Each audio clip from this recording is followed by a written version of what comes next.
दोस्तों, इस वीडियो में हम पाइथन की मदद से इमेज के यूआरएल से इमेज को डाउनलोड करना सीखेंगे। मैं आपको दो लाइब्रेरी urllib और wget की मदद से इमेज डाउनलोड करना सिखाऊंगा।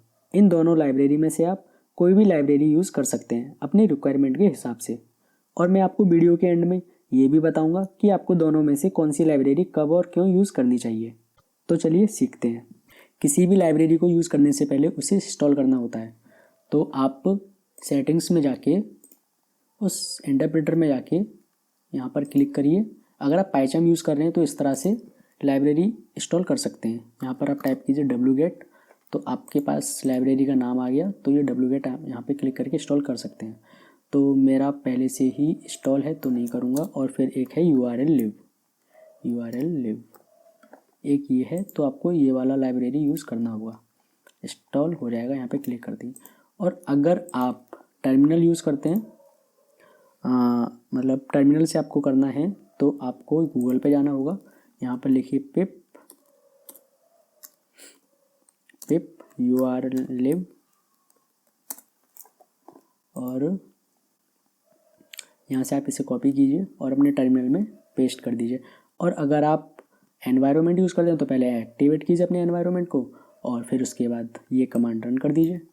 तो इसी तरह से हम पिप करेंगे और wget करेंगे तो हमें उसका भी एक मिल जाएगा कॉपी करके। पिप यहाँ से कॉपी कीजिए, फिर यहाँ पे पेस्ट कर दीजिए। बस इतना सा काम। तो मैंने पहले से इंस्टॉल कर रखी है तो मुझे इंस्टॉल करने की ज़रूरत नहीं है। तो अब करते हैं इंपोर्ट। तो सबसे पहले इंपोर्ट करते हैं wget को। इंपोर्ट wget और एक वेरिएबल बनाते हैं जिसमें इमेज का यूआरएल रखेंगे। तो इमेज नेम के नाम से क्यों, यूआरएल के नाम से, इमेज यूआरएल के नाम से एक वेरिएबल बनाया मैंने। फिर इसके अंदर मुझे रखना है यूआरएल। तो मेरे पास ये कुछ यूआरएल से, तो मैं पहला यूआरएल कॉपी करके रख देता हूँ इसमें। ज़्यादा बड़ा हो रहा है तो छोटा करते हैं, नहीं दिखेगा नहीं, फिर आपको इतना ही रहने देते हैं। ठीक है, हमारे पास यहाँ तक इंपोर्ट किया हमने इमेज का यूआरएल, एक वेरिएबल बनाया। अब इसके बाद हम फंक्शन को कॉल करेंगे wget.download जो फंक्शन है ये 3 पैरामीटर लेता है, यूआरएल, आउट और बैर। हम अभी यूआरएल ही देखेंगे सिर्फ। तो ये लेता है यूआरएल। तो अब हमारे पास इमेज यूआरएल नाम से जो वेरिएबल है हम इसको पास कर देंगे इसमें, क्योंकि इसी के अंदर यूआरएल है। तो सेम है। अब यहाँ पर अपने सर्टिफिकेशन के लिए एक प्रिंट फंक्शन लगाते हैं, स्टेटस इक्वल टू 1। ये प्रिंट हो जाएगा जब डाउनलोड हो जाएगा। और इससे पहले मैं आपको दिखा देता हूँ कि फोल्डर में कोई इमेज नहीं है। और रन करते हैं इसे, तो देखिए स्टेटस 1 प्रिंट हो गया। तो और यहाँ पर इमेज भी आ गई। ठीक है, तो ये करता क्या है काम, ये जो फंक्शन है ये हमें रिटर्न करता है इमेज का नेम। और हमें इसे इमेज का नेम देने की ज़रूरत नहीं होती। तो ये ऑटोमेटिक ही उसी नेम से, जो ये रिटर्न करता है नेम इमेज का, उसी नेम से ये सेव भी कर देता है इमेज को। ठीक है, तो इसका जो नेम है वो ये रहा। इस यूआरएल में ही इमेज का नेम डिफाइन होता है, तो वही ये यूज़ करता है। मैं आपको दिखा भी देता हूँ यहाँ पर प्रिंट करके इमेज नेम। अब जो भी ये रिटर्न करेगा वो इस वेरिएबल में आके स्टोर होगा और उसको हम यहाँ पर प्रिंट कर लेंगे, इमेज नेम। ठीक है, रन किया और यहाँ पर इमेज प्रिंट होगा, इमेज का नेम प्रिंट होगा, इमेजेस के नाम से आ गया। ठीक है, इमेजेस के नाम से ही यहाँ पर है और इमेजेस ही वेरिएबल में आया है। तो यहाँ तक हो गया। अब करते हैं urllib की बात। तो इसको कमेंट करते हैं और यहाँ पर इंपोर्ट करते हैं urllib को, और इमेज का यूआरएल यही ले लेते हैं। तो Ctrl+C Ctrl+V और ये हटा देते हैं यहाँ से। अब urllib क्या लेता है, एक तो url लेता है और एक लेता है इमेज का नेम, जो हम अभी यूज़ करेंगे। मतलब और भी लेता है वो पैरामीटर्स, लेकिन सिर्फ हम इमेज का यूआरएल और इमेज के नेम पर ही फोकस करेंगे। अब हम इमेज का नेम देंगे इमेज1। ठीक है, अब कॉल करते हैं फंक्शन को। ये एक फंक्शन है और ये लेता है इमेज का यूआरएल और इमेज का नेम। ये यूआरएल से डाउनलोड करेगा और इस इमेज नेम का मतलब है कि सोर्स एक तरह से पूरा के पूरा पाथ इमेज के साथ साथ।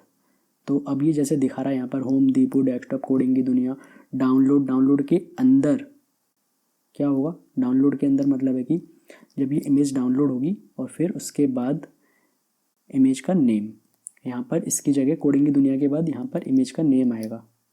ठीक है, तो ये पूरा पूरा पाथ ले रहा है एक तरह से इमेज नेम वेरिएबल के अंदर, और ये इमेज का यूआरएल तो हम दे ही रहे हैं। और अपने सर्टिफिकेशन के लिए एक प्रिंट फंक्शन लगा लेते हैं यहाँ पे, print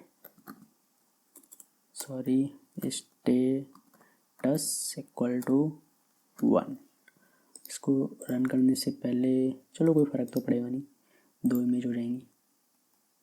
URL has no attribute request import करेंगे यहाँ पर रिक्वेस्ट के साथ यूआरएल डॉट, ठीक है। अब URL dot request has no attribute, अरे ये तो एरर पे एरर दे रहा है। यूआरएल, हाँ ये सही है। अब इसको रन करते हैं, ठीक है, स्टेटस 1, और जो हमने इमेज का नेम दिया वही आएगा इमेज 1। सेम इमेज तो बस नाम अलग अलग है। तो मैं आपको बताऊं कि आपको ये और ये कब यूज़ करनी चाहिए। अगर आपके पास कुछ ऐसी इमेजेस हैं जिनका आप मतलब कि जिन इमेजेस का नाम आप रखना नहीं चाहते, वो ऑटोमेटिक जो भी इमेज के इमेज लिंक के अंदर हो वो चाहते हैं आप, तो आप इसको यूज़ कीजिए wget को। लेकिन अगर आप इमेजेस का नाम अपने हिसाब से रखना चाहते हैं तो आपको इस लाइब्रेरी का यूज़ करना चाहिए। ठीक है दोस्तों, और अगली वीडियो में हम इस शीट से इमेज की यूआरएल उठाएंगे और इन इमेज के नेम से सेव करेंगे। और एक ऐसा भी बनाएंगे कि जिसमें सिर्फ जिसमें सिर्फ लिंक होंगे, और मतलब wget की मदद से या फिर एक ही लाइब्रेरी का यूज़ करेंगे इस बार, या तो wget या फिर urllib। तो जहाँ तक कि urllib भी हम यूज़ करेंगे क्योंकि इसमें हम इमेज के नेम अपने हिसाब से भी दे सकते हैं। ठीक है दोस्तों, और अब इसमें और भी क्या कर सकते हैं, अगर आपके पास काफ़ी सारी इमेजेस हैं तो हम यहाँ पर एक लिस्ट भी बना सकते हैं। जैसे कि मैं आपको एक बार दिखा देता हूँ, बस एक शॉर्ट सा, मुझे पता है वीडियो ज़्यादा लंबी हो रही है तो मुझे माफ़ कर दीजिए इसके लिए, बस मैं आपको दिखाना चाहता हूँ थोड़ा सा। और यहाँ पर एक मैंने और दे दिया इमेज का यूआरएल। तो अब क्या होगा, एक यूआरएल, दूसरा यूआरएल, अब ऐसे आप काफ़ी सारे यूआरएल लिस्ट में दे सकते हैं। अब इस इमेज यूआरएल के अंदर एक लिस्ट है, ठीक है। मैंने इमेज का नेम भी दे दिया जो मुझे नहीं देना चाहिए क्योंकि मैं एक लिस्ट से उठा रहा हूँ।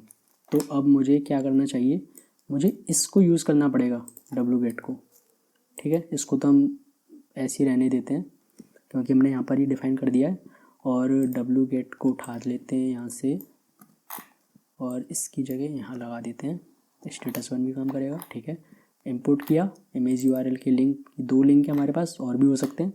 फिर उसके बाद इमेज का नेम लिया और w.get इमेज का यूआरएल। इस तरह से नहीं, अब हम फॉर लूप लगाना पड़ेगा। फॉर लूप लिंक, यहाँ पर ई भी लिख सकता था मैं एलिमेंट, कोई दिक्कत नहीं है, उससे कुछ नहीं फ़र्क पड़ता। Full link in image URL. अब यहाँ पर हम क्या करेंगे, इमेज का नेम पास करेंगे, ठीक है। अब क्या होगा, यहाँ पे इमेज यूआरएल में से एक लिंक आएगा, वो इस लिंक को असाइन होगा और वो लिंक यहाँ पर जाएगा जिसमें अब ये फंक्शन कॉल होगा। फिर वो इस इमेज नेम में आके रिटर्न करेगा इमेज का नेम, और मतलब कि इस जो है नाम है इमेज का वो वहाँ पर जाकर सेव भी हो जाएगा, ठीक है।